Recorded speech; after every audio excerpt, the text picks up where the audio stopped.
All right, folks. I don't even know how to start in introducing this person because, as usual, he is already all over my nerves. Like this is my nerve, and this is Jeff Gonzalez, just like tap dancing all over hmm my nerve.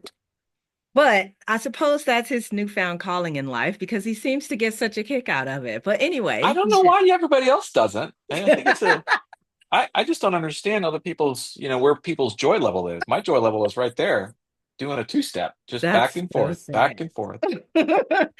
Jeff, Yes, I'm gonna yes. need you to introduce yourself to TACCON because see, if I do it, then this will get derailed real fast. But in spite of him tap dancing all over my nerves, Jeff is really, really a dear friend and he's a fantastic trainer. So, Jeff, tell everybody who you are.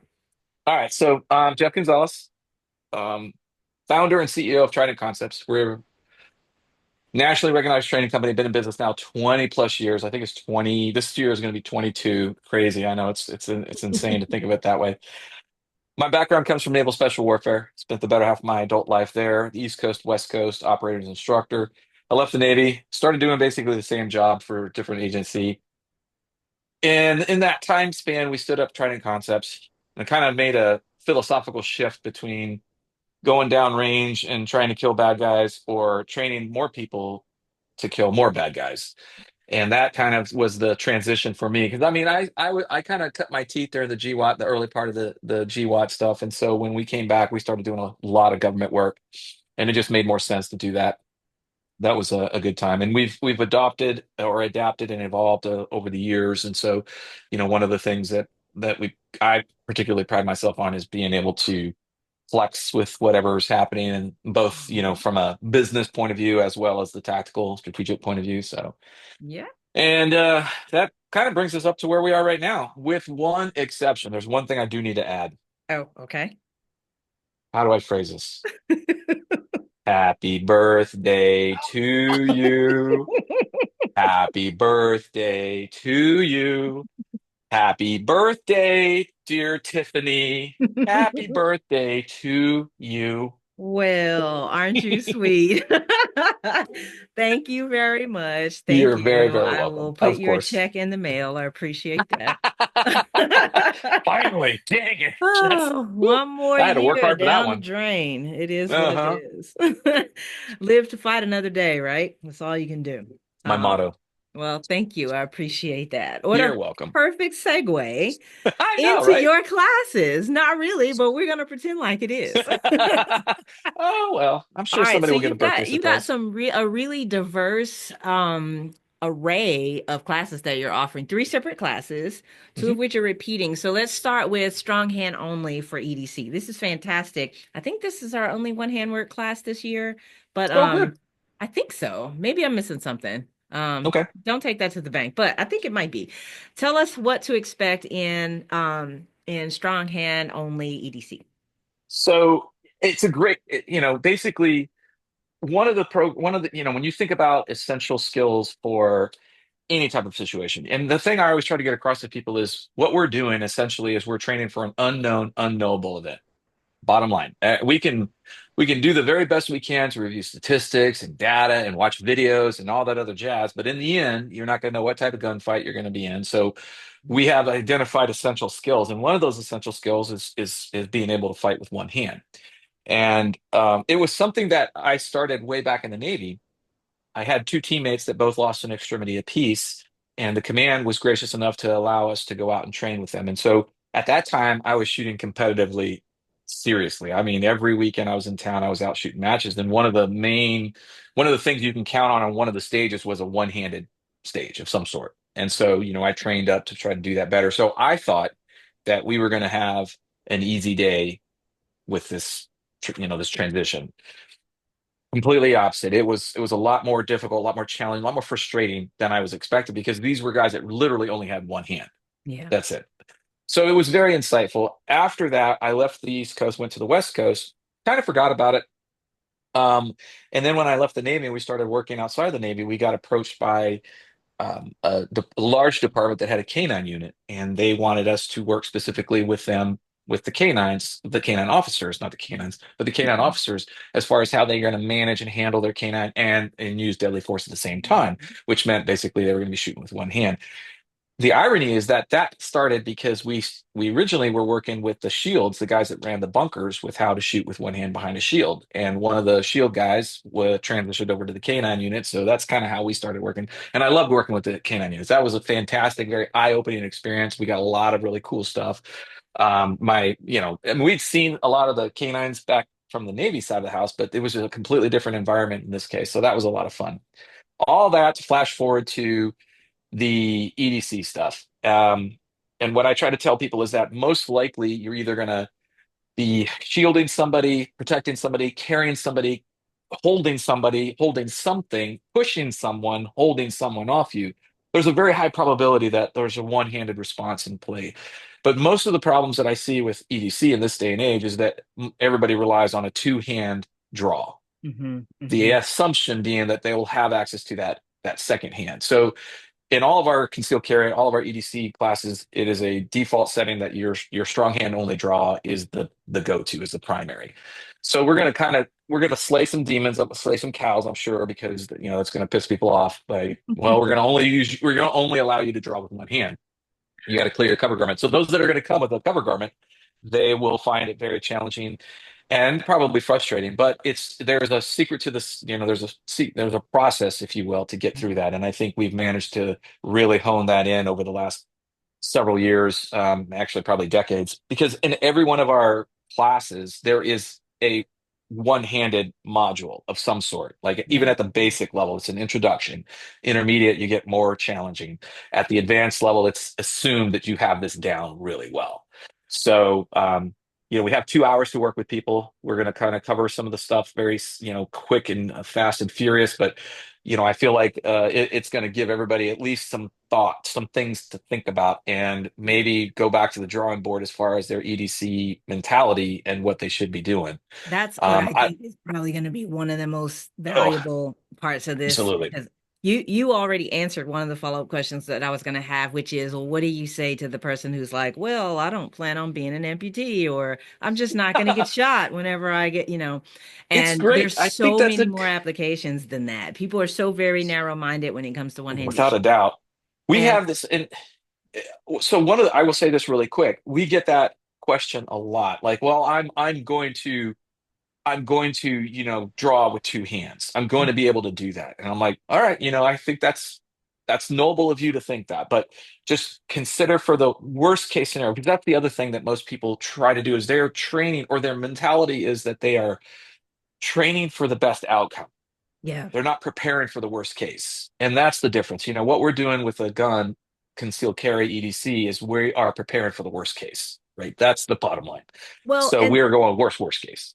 And I also think, and I promise we're going to talk about your other classes. I know. That's But okay. just We can go as so, long as you but want. real quick, the other value that I see in this, not that my opinion matters, but I'm just going to throw it in there real quick, is even if you never have to, even if you never find yourself fighting with one hand, Hmm. going through the process of figuring that out in a Oh controlled yeah. environment Oh yeah. makes you so much sharper and more refined and so much more present, even with your two-handed draw. You know what I mean? Like having to figure that It's stuff out one-handed is just supercharged my level of like proprioception and understanding where my body is in space and yeah. problem solving. Because one of the downsides to myelination is becoming less presently thoughtful about what you're Oh doing.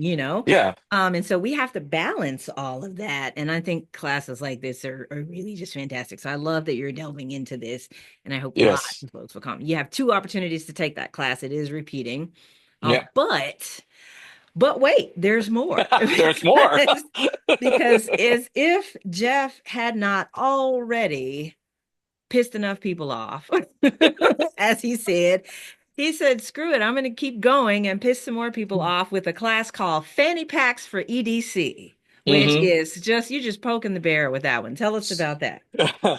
Well, I have the irony is that in our concealed carry classes, the original ones, part of the because our concealed carry journey started within the military, and then we we're contracted to go back and teach this within the military. And, occasionally the guys will have to run with different types of setups. It's just the way it is. You can't, Mhm. that's the other problem is like, we had to master all these various carry methods because you couldn't predict exactly what kind of carry method you would be allowed or have as an offering.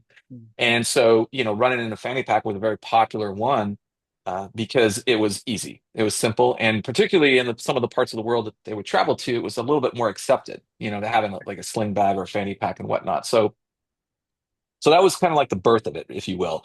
We stopped doing it in the government classes. We kept doing it, but in the open enrollment classes, we stopped doing it because there wasn't as much interest in it. There was more interest in well, why would you do it? Not how. Why Mhm. would you do it? Mhm. Right. So we would answer the questions why, which seemed to be satiate most people, right? But recently we've started getting a lot more people asking about, well, how do I do it? Now that I understand the why, I want to learn how to do it. And it's the real key thing about drawn from a fanny pack is the selection of the gear. It's like there's a lot of fanny packs, just like there's a lot of holsters out there, and some Mhm. are better than others. And you learn very quickly through this process. Now, we've been doing this long enough that I can look at the fanny pack and tell you in about a nanosecond if it's good or bad. Yeah. And, in fact, we've done a lot of videos that we just kind of, I don't know what triggered this, but earlier this year, somebody was asking about it. And I was like, I'm tired of answering this question. So I'm just going to put a video up and just point people to the video. Well, that video led to about a dozen more videos, or maybe a half dozen more videos that we did about the Mhm. various how we evaluated the butt pack, how I still call it a butt pack, how we evaluated the butt pack, how we went about selecting the butt pack, how we worked with the butt packs, and then we went out and we did some cold tests where we shot with the butt pack. In fact, I've shot a couple of Tom's baselines and Mhm. marksmanship or bullseye marksmanship drills or standards just with the fanny pack, and Yeah. it can be done, but it does require a little bit more insight into how you set the butt pack up, how you Yeah. select one in the first place, and it's going to be a little bit challenging because I think the other thing that people are a little like let me step back. Let me take a step back. I like a fanny pack because it is a grab and go carry all. Mhm. You can keep it always loaded. You can keep it always stocked. You can keep it ready, in your closet, in your bedroom, under your bed, whatever. And whenever you have to get up and go, it's a full package. You got everything you need in there. Yeah. Whereas if you go investigating something or we've had a couple of instances where um, you know, my original house was a second story house. And so whenever we'd go investigate a bump in the night, I would strap a butt pack on because it had everything that I would need to fight on the second deck. Now, most people don't think of them in those terms, but it is a great carry-all for things like that. And it's not like it has to be your primary method of carry, but when Sure. I go to the gym, when I'm going for a run, even when I've been hiking, because when I would carry the kids in the pack, I couldn't carry anywhere on my body comfortably with the little backpack with the kiddos in them. Yeah. So I would carry a fanny pack. And we were going out in the mountains where we would run into some critters, some big old four-legged critters that I wanted to be able to manage very effectively. So it's an option that I think people should explore. I know that a lot of people are going to go, yuck, icky, oh no. But if you were to actually take a more concerted look at it, if you are trying to carry every day, this is a viable option to Yeah. help fill the gaps when you can't carry your ghetto blaster that you want to take with you that's got it's the ginormous full size pistol that everybody thinks they're Yeah. concealing. So, Yeah, no, I love it. And that was kind of the impetus between prior classes that you've done on itty bitty guns and things like that. hmm yeah, I love leaning into the fact that, not everybody's going to be able to accomplish their ideal every day. That's just about, hey, guess what? We're all humans. yeah. It's fantastic. It Um, and I was just gonna say like that for the people who are kind of ick, just remember when you first started your EDC journey and you thought a holster is a holster is a holster. And yeah, now when you hear people say that, you're like, ick. Well, that's how yeah. Jeff thinks of you when you say a fanny pack is a fanny pack is a fanny pack. I mean, and it's just like Uh, anything else, purse carry or whatever. yeah, There's a lot more to it than just here's a container. Let me toss a gun in there. So I so applaud you true. for diving into this. Quick follow up on this class. Yeah, Do people need to bring their own fanny pack? I would highly recommend it because while I have a lot, I probably won't have them configured for the guns that they might have. Gotcha. So it is definitely it's included in the gear list that you have a fanny pack to Yeah, bring to the class. I'll have several extras, but one of the things about the fanny pack that I try not to, we won't have anybody on the line with a fanny pack that doesn't have an adequate trigger guard protection. So that's that's the the one thing they have to have. And so all of our butt packs, all of our fanny packs either have a hard shell or a clamshell with a hard covering to protect the trigger. So that's that's exactly that's a what. that's a requirement. That might put some people off and whatnot, but it's a very important safety consideration. And so if they're Yeah, running if they're running any of the SIG P365s, that's all these butt packs are all configured for them, so they can have at it, use them. perfect. Because I mean, Cool.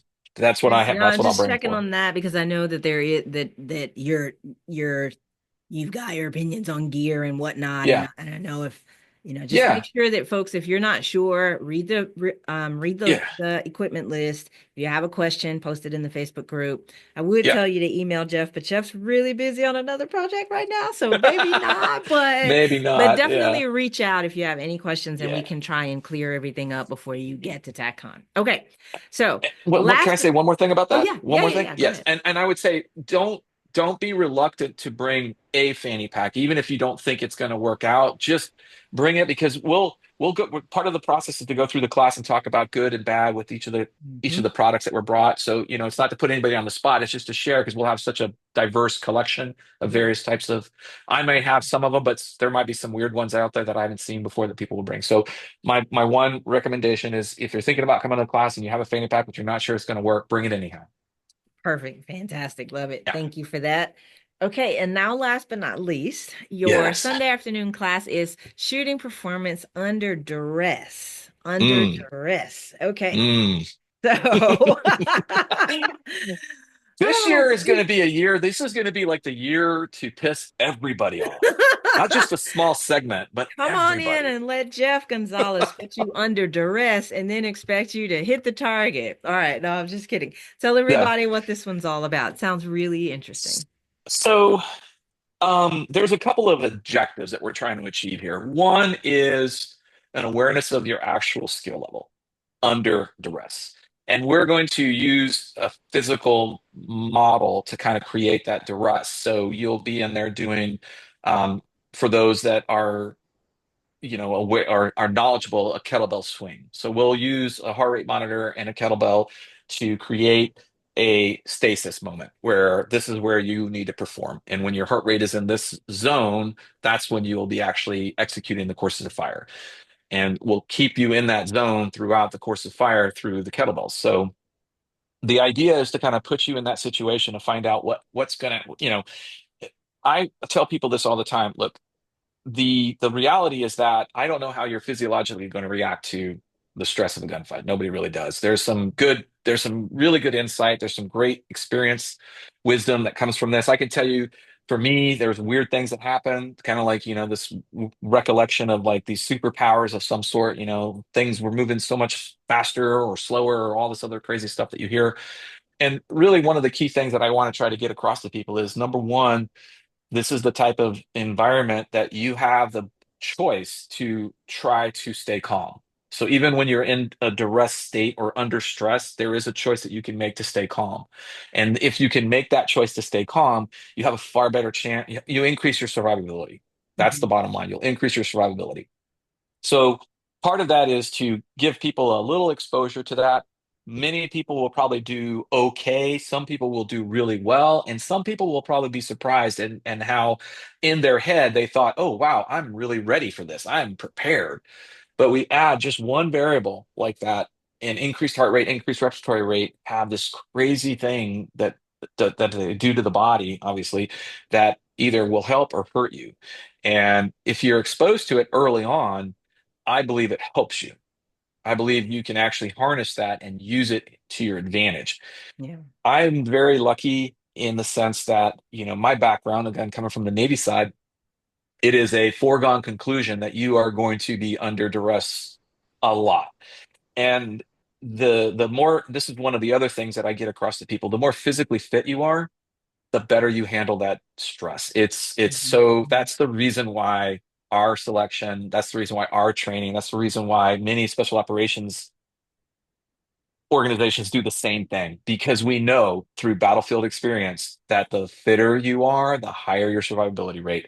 But that's not because you're stronger or faster. It's just because you have a better way of handling that stress. That because of that, you're able to make better choices. You're able to perform at higher or peak performance levels. You're able to, you're more resilient to all the crap that's going to get thrown at you. And that's the key thing. But just to be But clear, this class is not limited to the uber physically fit. Is that no, correct? absolutely not. It's open to anybody. I think, and that's the thing. I would encourage you. You don't have to be fit. I don't want this to come across like this is a test of fitness. It's not a test of fitness. I don't care. There's not like oh, this is the best. Really, what we're looking for is everybody, and everybody's that like sweet spot that we're going to get everybody to is going to be different.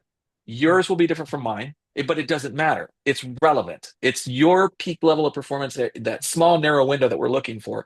Keep you in that window and see how you perform, Yeah, right? So it's going to that's be relative to you. And yeah. what I would also suggest to people is like, don't be, um, if you're not, if you know that you're not in good shape, it doesn't matter. It is what it Go on is. and party anyway. Yeah, exactly. So you can't, that's the thing. If you feel like you're not in good shape right now, okay, so what? Who cares, right? This might actually be the impetus to then recognize, oh, all right, that needs to become a priority to me. Because one of the things I get asked this question all the damn time, how do I become a better shooter? Yeah. And in my head, all right, because now my filter has gotten much better. My filter system Is that has, a fact? trust me, okay, you have to trust me on this. My filter system has gotten much better. That was But sarcasm. there, there was a time when somebody would ask me that question, and I would just look at them and tell them, you need to get better. Yes, you need to get stronger. You need to get fitter. You need to just do that. That's what you need to do. You don't need to shoot drills. You And need that to may actually be get in the gym. true, but that Yes, may not be as helpful to that person as what knowledge they'll create for themselves by going through an exercise like the one that you're putting them. absolutely. And it's going to be short and sweet. I don't want people to think you're going to be out there doing all sorts of things. We're limiting this to a certain number of people only because we want to make sure that everybody has a fair amount of time to go through this process because everybody will probably do it at a little bit different intervals. Mhm. We're encouraging other people to come watch. I know it's at the end Yep. of the day on Sunday. Those that are going to be around, come out and watch. And if you don't want to participate, that's fine. But you'll probably learn a lot from watching other people as they navigate through this. And then, another really valuable thing I think that will come after the fact is the data points, the metrics that we collect. Like how that's going to fade out. And you and I have been talking about how we're going to post those, and it'll obviously be post conference, but we'll figure out a way to share all the information for everybody's knowledge so that everybody can see. And we'll sterilize it. So it's just going to be, male, female, age Mhm. group and shit like that. It won't be Tiffany sucks. Like, look at her score. That's not what we're going to do. Hey, that's common knowledge, so you can put that out there. It's all good. But that's not the point. The point, it's not, we're not trying to shame anybody. We're just trying to share this information because I think it would be super valuable. You can start to put some pieces on the board there and figure things out. But yeah, I think people will really enjoy it. I think most likely, it will be a watershed moment for a lot of people. Awesome. Well, Yeah. we can never get too many of those. All right, folks. Well, if you have stayed to the end of this video, congratulations. You get the How marathon long was it? award. Oh, geez, we did.